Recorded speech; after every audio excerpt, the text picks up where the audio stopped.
Thank you. This presentation is going to be a little bit different. We're going to talk a little bit about some of the philosophies and thoughts and things that Austin Animal Center and Pima Animal Care in Tucson, Arizona are thinking about as we try to evolve our organizations to meet the changing needs of their community. And if you think back to how this conference started, we had a group of panelists who were asked what needed to change to bring about what their desired vision was for no-kill animal sheltering. And I would argue that in Austin, we have been working on this and mulling it over for a little while. And it's really become sort of a conversation about how we can better position the animal shelter in the community and evolving it away from being that place where unwanted pets are dumped and it's someone else's role to solve that problem. We know that even in well-resourced communities, the government agency or the nonprofit doesn't have all of the resources, either monetarily, people, or time-wise, to solve all of the community's animal issues. And so the way we have started trying to reposition ourselves to be a partner in adding capacity to the community to resolve those animal issues is reflective through some of our policies and programs. So we have policies around how we treat intake of community cats. So at this point in Austin's evolution, we don't take in healthy stray or community cats. The only healthy cats we're taking in are owner-surrendered cats, or we're taking in community cats who are sick or injured. This attempt at so-called modernization is reflective in the way we treat behavior, so-called behavior dogs, the way we interpret behaviors that dogs display, and we accept a range of behaviors that are difficult for many communities to accept as animals that are safe. And we'll talk a little bit more later in this presentation about how we know our communities are still safe. It's also reflective in the way we approach our animal control program. If you attended April and Mark's session yesterday, you know that we, in both of these communities, very consciously call ourselves animal protection officers, and that we don't view enforcement as the go-to tool to get our community to demonstrate desired behaviors, that we follow an engagement-based model and we only use enforcement methods when it's absolutely necessary. And I think one of the things that I'd most like for you all to take away from this presentation is that you can look at your data, which has been another theme at this conference, is how you use data to inform what you do in your shelter, that demonstrates this change in how the shelters, that the data demonstrates that one of the significant things that need to change to bring about those vision that those leaders talked about is how the shelter relates to the community. This conversation is very relevant, even in communities such as Austin that have achieved a 98% save rate. If you all are from the Central Texas community, I think that there was a pretty significant news story a couple weeks ago that the population in the city is expected to reach 1 million people by 2020. 2020 is next year, and so that is a significant gain in our population very quickly. And so for an organization that already operates largely at capacity, we need to be thinking about how we're going to accommodate the needs of these people and their animals. And I would also add the additional layer that all 1 million of those people are going to have different needs. And that when we think about growing and resourcing our programs, it's not as simple as adding additional cages or additional officers. So this demonstrates that our intake per 100 residents has actually been declining over time. But 1.3 pets per 100 residents when you're adding several what is the population now? About 800,000 in the city.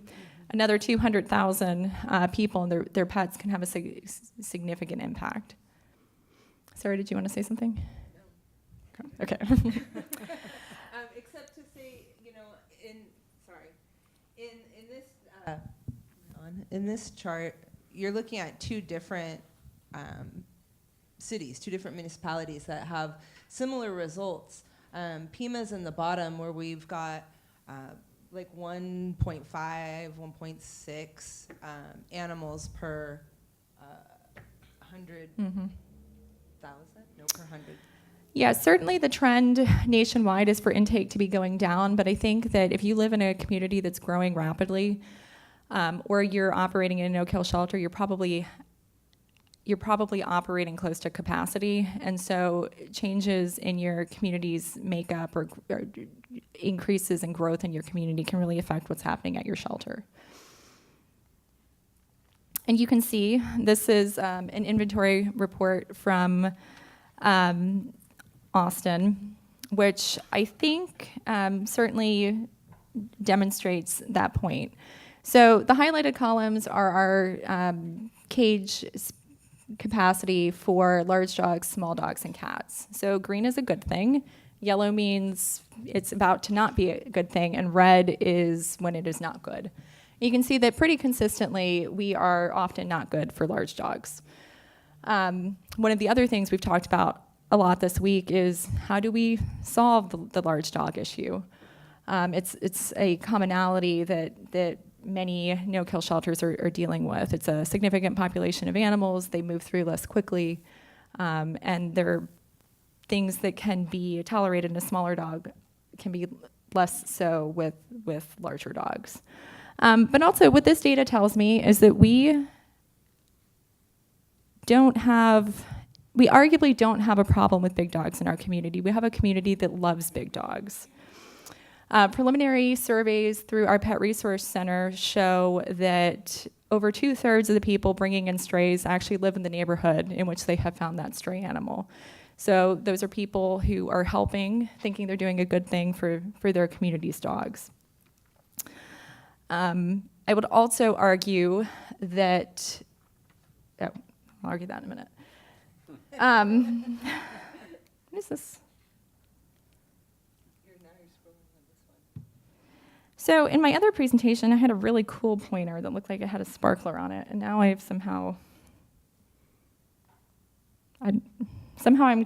using the remote to change on the computer screen. Do we need IT support? Maybe. So anyway, point being, this is actually a community that loves its dogs and needs some help in keeping its dogs at home. And I think that this also bears another theme that we've talked about in presentations, that no-kill is not a destination. It is not being okay with just achieving 90%. It's not enough to get to 95 or 98%. But it is a way of thinking, and it's not enough for a shelter to be no-kill. We have to extend that ethic to our community. And so it is arguably the role of that modern shelter to increase the community's capacity to be able to save its own animals and to reserve the shelter for the animals who are most in need. And I think that it also bears the important point that looking around this room, most of us look the same. And so we as a movement are missing out on the input and thoughts of a large portion of our population, that if we could better engage with the community as an entirety, we could perhaps see those large dog capacities in green. We know that in our shelter, the animals that make up our shelter are a reflection of our community. And what that means then is that the resources that we need to connect our community with must be centered around what it's going to take to protect that human-animal bond. From a sheltering perspective, it's certainly imperative that we only shelter those animals in greatest need, but without compromising the the value and expectation of our community, and also without compromising the health and safety of the pets that come to our shelter for services. We talk about it being imperative for shelter to only really shelter those animals that are in greatest need. What that looks like, first of all, for all of our staff that are, front-facing and they're engaging with the public, is that they've got to work to build trust. We have to have open and honest communication in order to be able to get at those root causes, in order to break down what the barrier to that pet retention is, in order to connect them with the resources that are most meaningful for them. We also need to be prepared to build programs and initiatives around what's being presented to us and what our community is bringing us. So, for example, we know that 70% of our overall dog intake come in to our facility as strays, whether that's through animal protection or just directly over the counter. We make the assumption that the stray finders that are bringing us these pets are doing it because they're trying to do right by the animal. They want to bring it to a safe place. But we also know that pets are more likely to make it back home if they stay in their community. So for us, it makes a lot of sense to build initiatives around connecting our finders with the resources they need to keep that animal in the community and engage them and empower them around being that pet's hero. So we'll present them with the option and all of the resources and supplies and tools that they need to take that animal back home, to keep it in their home, and to support them in helping to relocate or to locate that pet's owner. And in the event that they're unable to locate that pet's owner in 3 days, 7 or a week, or whatever it is, we're right there to support them all the way. So if that means we need to take a drive out to the house to go pick the animal up after that 72 hours of the week, or if they need more supplies to keep that animal in the home, or if they decide to take it into their home, we'll be there to support them through that process.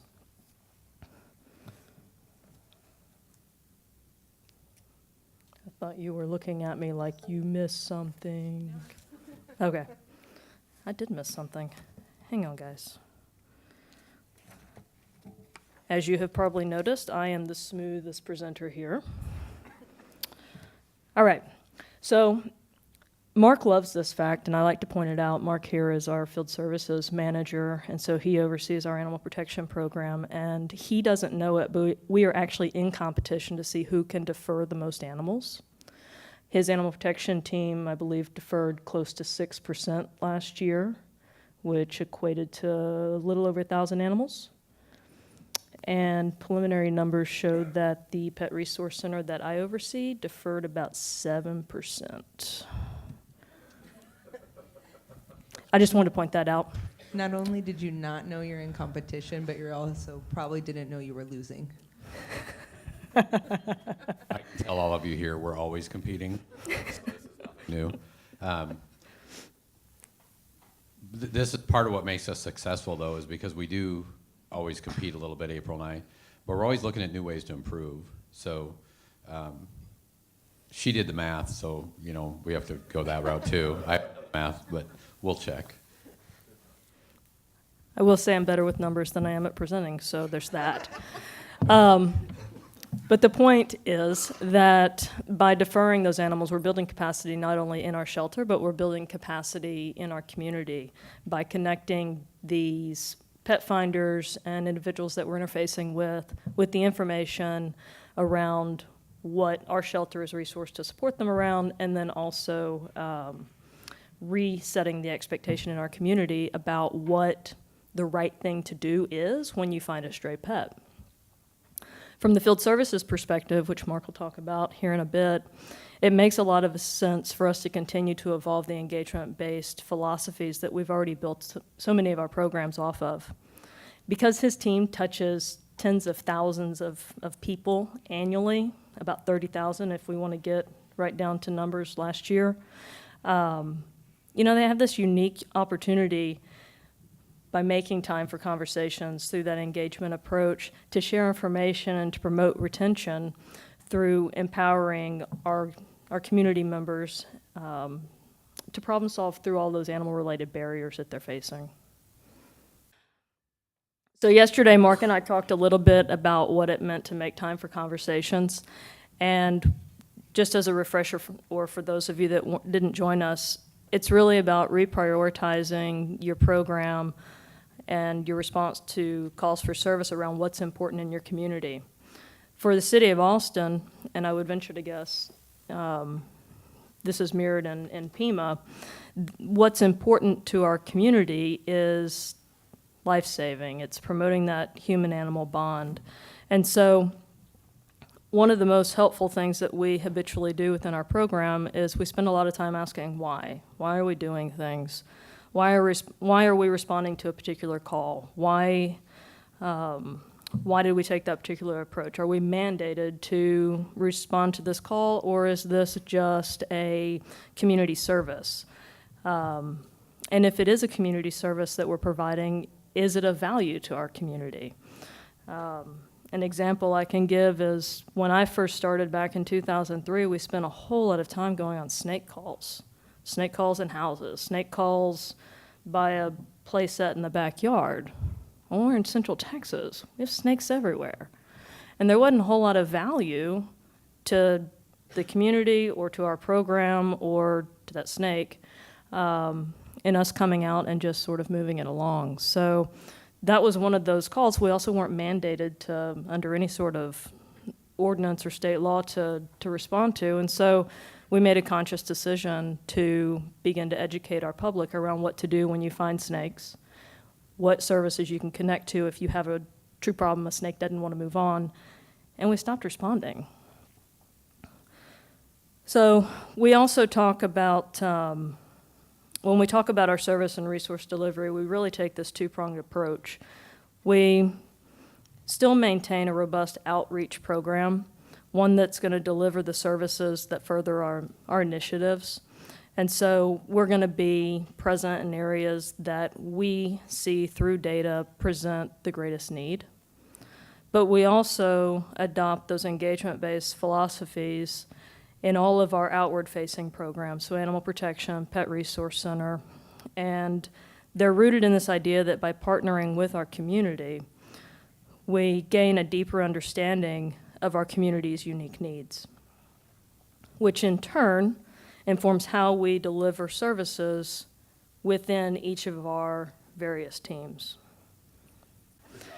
In 2017, we initiated a pilot program that was aimed at identifying our community's barriers to pet retention. We took a deep dive into our data and we learned several things. This is not all of them, but this is some of them. Thing one, we found out that 9 zip codes out of the 74 zip codes that we provide service to contributed to over 50% of our dog intake. To break it down further, that's 12% of our zip codes, and that's about 26% of the total land area that we cover. Thing two, we found out that these areas experience 3 and 4 times higher intake per capita than our jurisdictional average. We also found out that these areas experience a lower than jurisdictional average return to owner rate. And then we also found that they have a substantial number of calls for service in these areas. So we did some data mapping, we did some demographic analysis, and we identified 3 primary zip codes to work out of just to kind of get started. And so these included both densely populated areas and rural locations within our jurisdiction. And the goal was to engage the community around their animal-related issues and to identify from their perspective what their barriers were to pet retention. So we began with our neighborhood level program staff really taking sort of a grassroots approach and just going door to door and just asking people. We didn't go to sell them a service. We didn't go to tell them who we were. We wanted to know from their perspective, did they feel safe in their community? Do they feel prepared to care for their pet? Do they know who we are? Do they know how to access resources from us or from any other location in the community? And while our neighborhood level program staff worked hard to engage in open dialogues and build trust within those communities, we were able to learn a great deal about how those communities needed us to change our service delivery. So For example, one of the locations we worked in is over in like East Central Austin. I guess it's considered East Central now. And we've had, for many years, a very difficult time maintaining trust in that community. So we'd go out to investigate a report of a bite, or even if we found a stray animal and we wanted to talk to neighbors about whether or not they'd seen that animal in the area, nobody wanted to talk to us. And so what we found is there was a lot of value in being present in the community. So what Mark did with his animal protection staff is he switched them from our typical 1 month in a location rotation to a 6-month rotation. And what that allowed was those individual animal protection officers to get to know the community, and it allowed those community members opportunities to get to know our staff. We also found that in these areas that resource existed. That's her word. You came up with that. Which meant that the people that were facing the greatest challenges to pet retention were also not well resourced in their own community to get the things that they needed in order to keep that animal in their home. And so we used that information to develop a plan to deliver services that were more meaningful to them. For this area over in East Central Austin that I was talking about, we hosted a pet-centric resource fair. And this is an area where we have, for many, many years, provided outreach services. We've had a free spay-neuter van at the community center, I think every month, if not every week, for years.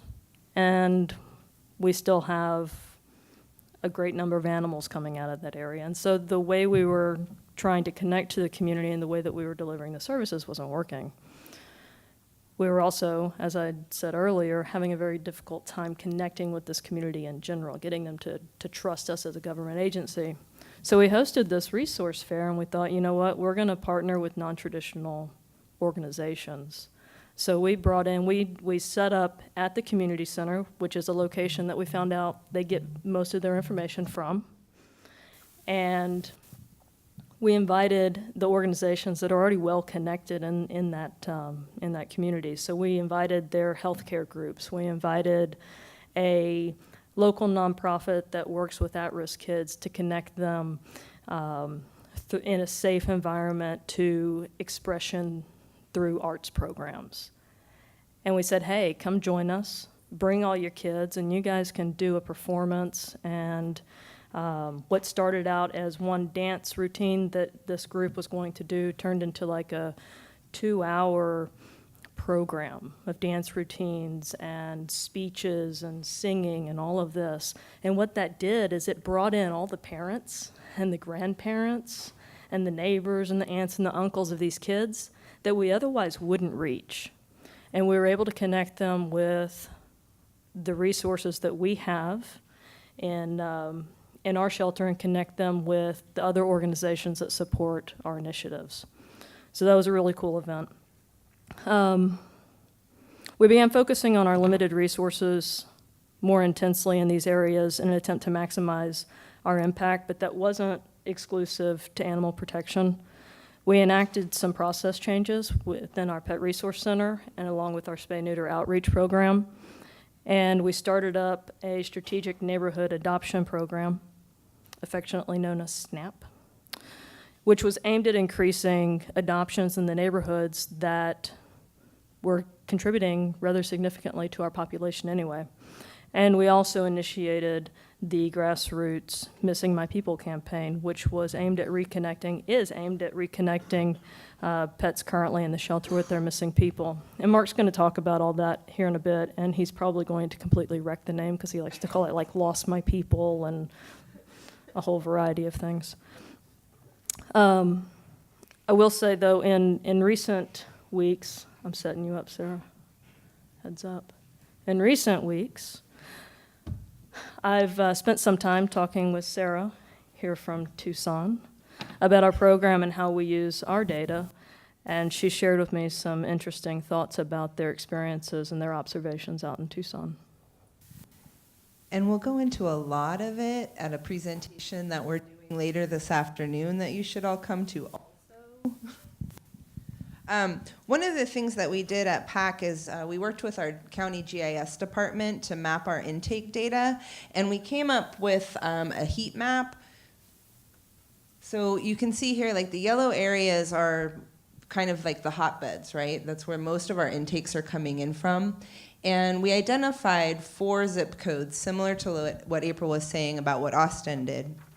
And those 4 zip codes, we really tried to focus our programs there. So some of the things that we're doing are really similar to what's going on in Austin. We just haven't been doing them as long, so we're not quite as good at them. But we're doing things like offering financial support for pet owners that need assistance with medical care. We're offering assistance with boarding, temporary boarding, or with recruiting, finding a trainer, helping people with rental deposits on their apartments if they're moving to a place and they want to keep their pet. We're doing vaccine and microchip clinics, of course. And then some of the ways that we're partnering with traditional, I guess, like social services that are offered in our community. We have a facility called Z Mansion in Tucson, which is actually like a wedding venue. And on Saturday mornings, they offer, similar to like a resource fair, where they've got maybe like a nurse practitioner that comes out, and they've got somebody that helps with finding housing, and they've got mental health counselors, and they have a food pantry. And we've partnered with them, and we actually go out and offer pet food. And we started this program called Pup in Boots, which came from a volunteer had met someone who was facing homelessness, who was walking their dog around. And if you've ever been to Arizona in July, it's like 1 billion degrees. And there was concern about the dog's feet. And turns out that there's an entire population of our community that's in need of ways to keep their dog's feet safe in the heat.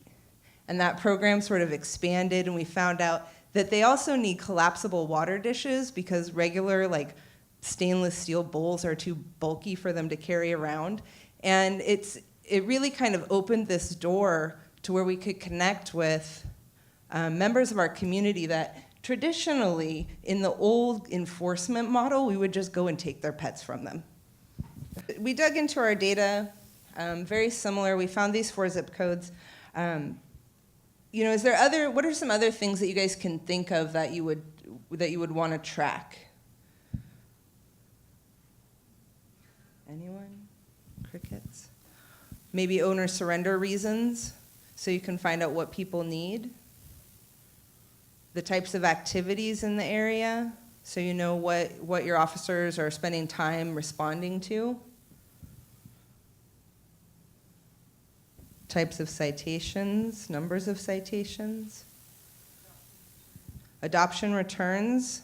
Why aren't pets working out in these areas? How can you better support adopters? So another thing that we've been doing in our community to help engage is working with our city council members and attending the regular community meetings that they have and listening to the community members and answering questions and starting to really build that relationship with them. I don't know if you guys mentioned the ice cream truck in your other presentation. This is one of my favorite things. Last year, I listened to Mark and April talking, and they mentioned, I think it was April's daughter. You tell the story. Is this thing on? Okay. So it must have been 3 years ago now. I decided it was a real grand idea to take my 6-year-old to take a kid to work day. And I dressed her up as a little mini animal protection officer, and away we went. And we had a job for the day. We had to go set some signs out in the neighborhood, advising them of a microchip event we were going to have. And as we're driving through this neighborhood, she's like, "Mama, there's only one problem with today." She's like, "I got the uniform, I got the badge, but I don't have a truck." And I said, well, baby girl, you're 6, so you don't have a truck for a good reason. And she's like, well, you know what y'all need? I said, what's that? She goes, you need one of those like mini ice cream trucks. And I said, mini ice cream truck? She said, yeah. She said, we need a mini ice cream truck so that people will want to come out and talk to us, and then we can keep the hot dogs really cool. And so Mark was with us while we were on this little adventure with this 6-year-old animal protection officer for the day. And Mark likes to use that story to talk about how we would like to be perceived in our community. We want for our community members to come running after us as if we were an ice cream truck and seek us out for all of the lovely, probably not so delicious, but the lovely resources that we pack on that truck, both through information and actual tangible things.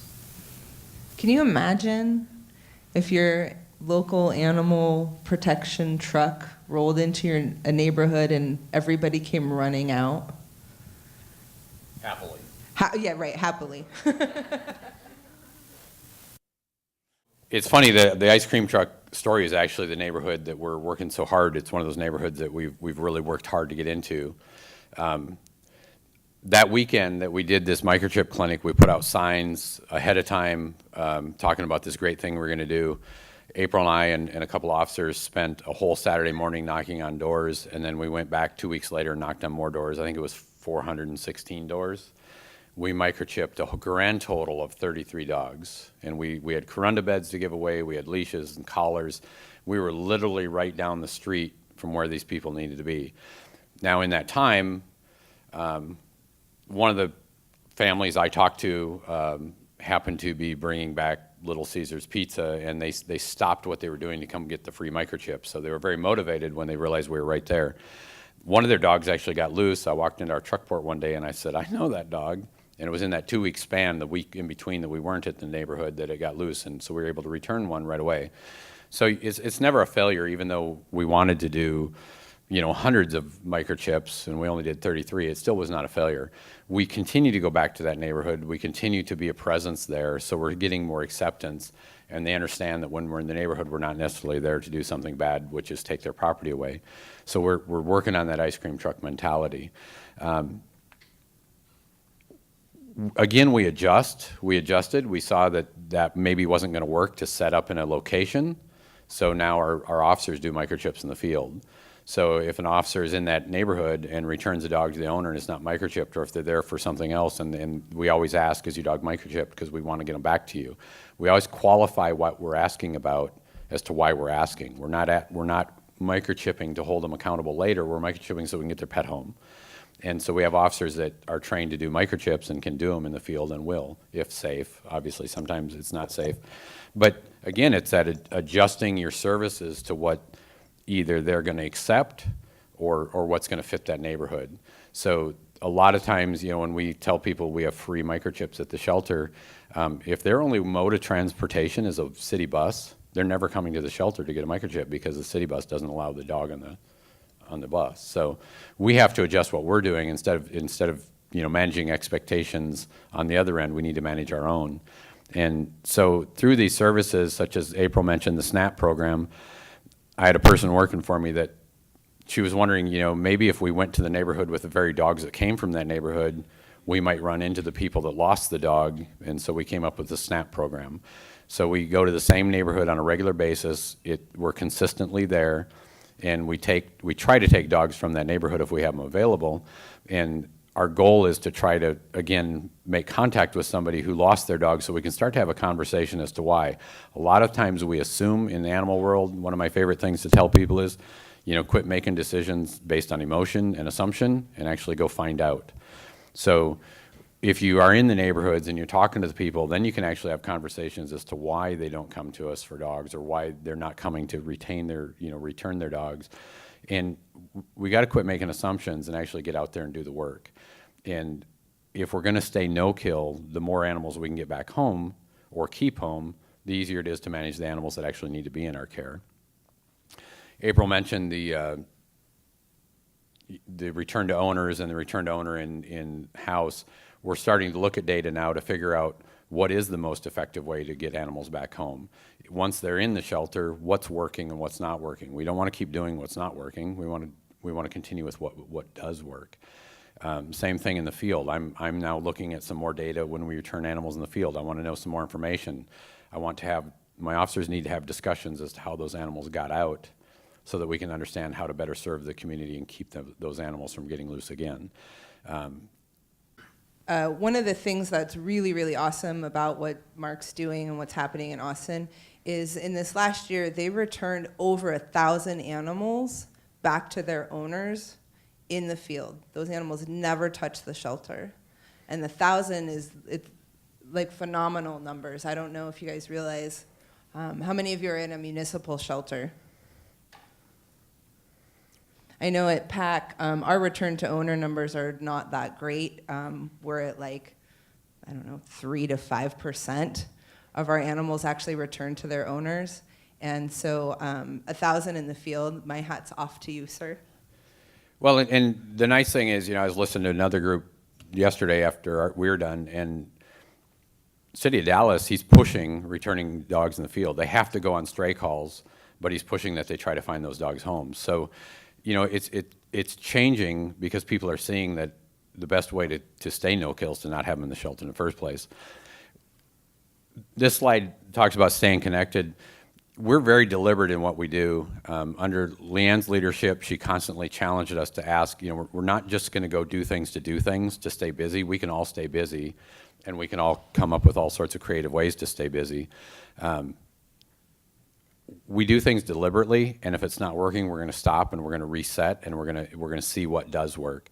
So we're not looking at programs that just to use money or use time or to stay busy again. We're going to do things that are deliberate. They're going to be focused. And again, like Leanne said in April, we use a lot of data. We have to be able to look at the data to support what we're doing. Sometimes you have a feeling about something, so I don't want to say don't ever use feelings, but then you go and you say, is there any data that supports what I think I'm seeing? A case in point, this people program we're doing, I can't think of what it's called. Find My People or Lost My People, whatever it is. I was pulling data last week or 2 weeks ago for something completely different, and then when I started looking at it, I realized that there's data right in front of me that may support this very program that we're looking at, and it may help us drive further down to where we actually need to be in it. And when you have that kind of idea where something might work, and as it grows and grows, and it gets kind of more exciting, and you want to just keep looking at it and keep doing it and look more and more into it. And so you have to be able to work together, and you have to be able to look at all the things that are working within the shelter. And if we can really get this figured out, how to get these dogs that are picked up in the neighborhoods they live in and how to get them back to those neighborhoods and have conversations with those owners, we could see an exponential drop in our intake, which then we can manage those animals that we have there that need to be there even better with more time and more deliberate actions instead of just being in a panic mode that we're always full. So I think it's imperative that you figure out how to use the data that's available to you. If you're not getting good data, figure out how to get it. We use Chameleon. It's sometimes frustrating to get that data. But if you put your big heads together, quite often, April's got a really big brain. She likes to shut her door and just look at stuff. And that's fine, but that's why she thinks she's going to beat me. She won't. I will win. With the return to owner rate thing, a lot of it was inspiring my officers to want to do it. And when I say we return to owner, sometimes it's a matter of getting out of your truck and stomping your foot and clapping and chasing chihuahuas home. When they get to their yard, you can tell it's their house because they suddenly become that dog from Mask with big, huge muscles and monstrous teeth. But, at least you're home, and we can keep them there then. So if you pick up a dog and it doesn't have a collar and it doesn't have a microchip, now it's got to come to the shelter. So if we can chase it home or follow it home and it's safe, that's a far more effective use of time than grabbing that dog and bringing it to the shelter and now having to care for it and trying to figure out whose dog it is or how we're going to get it home. I'm going to back up just a second. I just want to point out, in Austin, like Mark said, we spend a lot of time kind of digging through our data and using our data to determine the efficacy of our programs. And if something's not working, we're going to adjust. We know that in Austin, one of the ways that we know that we keep our community safe through the programs that we have initiated in the field is that our bite per 1,000 residents is 1.5. When you compare that to the national average, what was it, 14.4 per 1,000 residents, that's significant in my book, and I think it's something certainly that Mark and his team should be pretty gosh darn proud of. That's the nicest thing I'm going to say to you all day. Okay, so we're going to just kind of wrap it up here real quick. Making this sort of thing work in your community, in my opinion, a modern municipal shelter needs to be prepared to sustain no-kill by building capacity outside of your shelter walls. And so you do that through nurturing a life-saving community ethic and through meaningful service delivery. We have to be committed to removing all of those unnecessary barriers to communication and access to resources. And we've got to have a very strong commitment to program evaluation. We've got to be okay with knowing that not everything's going to work and that we're going to have to change things up. And sometimes we make not so great decisions and we got to backtrack and we got to do things over again. That's really that consistent evaluation and the desire to do better by your community is what will keep you on that path for success. And it will also keep you connected with your community and keep you well aligned with your community's expectations. Anybody else want to add anything? And I would also add that in some ways what we're talking about is sort of an extension of the open adoption philosophies. So at this point in our movement's history, you know, most successful no-kill organizations have accepted the idea of open adoptions and approaching those conversations as though that pet adopter has good intentions and is going to be a good enough home. Even if it is not what we would consider to be the textbook perfect home. And we need to extend that same philosophy and ethic to the pet owners in our community. That most people who own pets are owning them because they want to have them and they want to do right by them. And it is the responsibility of the Modern Municipal Agency to support them in that effort, which, as April said, will expand our capacity and allow us to use our limited resources inside the shelter for the animals who need it most. So thank you. Does anyone have any questions or things that they wanted to follow up on? If you are a community that is, just starting out in something like this, I think one of the things that's been made clear is figuring out what your community needs. Mm-hmm. And I think you talked about a survey in the beginning. I was wondering, what's the best way do you guys think to put out a survey?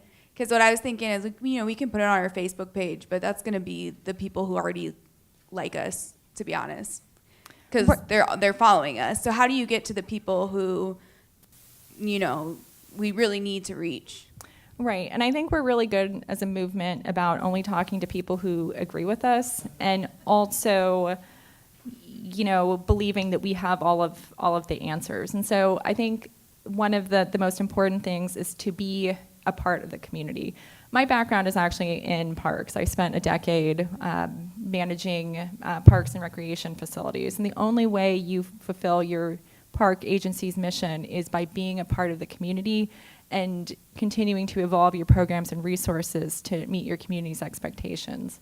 And so I think that if you are trying to reach portions of the community that you're not otherwise reaching, they're not on Facebook for sure. I think you're absolutely right. You need to find out where do the people in those neighborhoods gather and get information. Is there a recreation center? Is there a back to school night? Who are the organizations that you can partner with that already have the community's trust and can help facilitate those conversations? Because I think it's a really important distinction.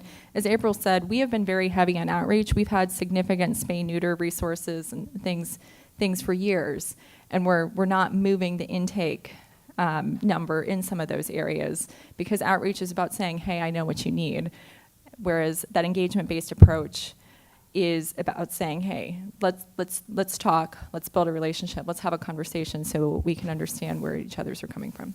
And look at non-traditional places for communication. One of the stores that one of my officers went to one day gave her all sorts of information. It was a building supply store. It's where all the construction workers go. And a lot of construction workers are the people that are losing pets because they and their wives or their spouses, whatever, are working dusk to dawn. They're working very hard, and some of them 2 or 3 jobs. So you can put up flyers and bulletins of lost or found pets at those hardware stores or those building center stores. And then churches are another, venue. And just anywhere where, like Leanne said, where they're congregating, where do they get their information? They get it from each other, they get it from family. You got to figure out, is there a person in the neighborhood that they get information from?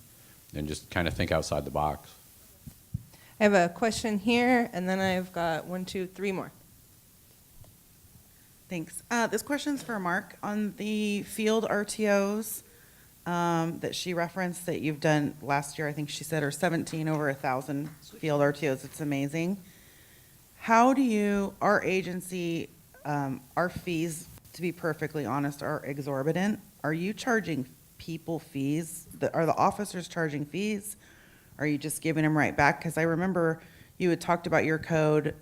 I don't know if there's specifics about your fees, or it had said like after 3 straight large violations, officer may impound, I think is the code for Austin.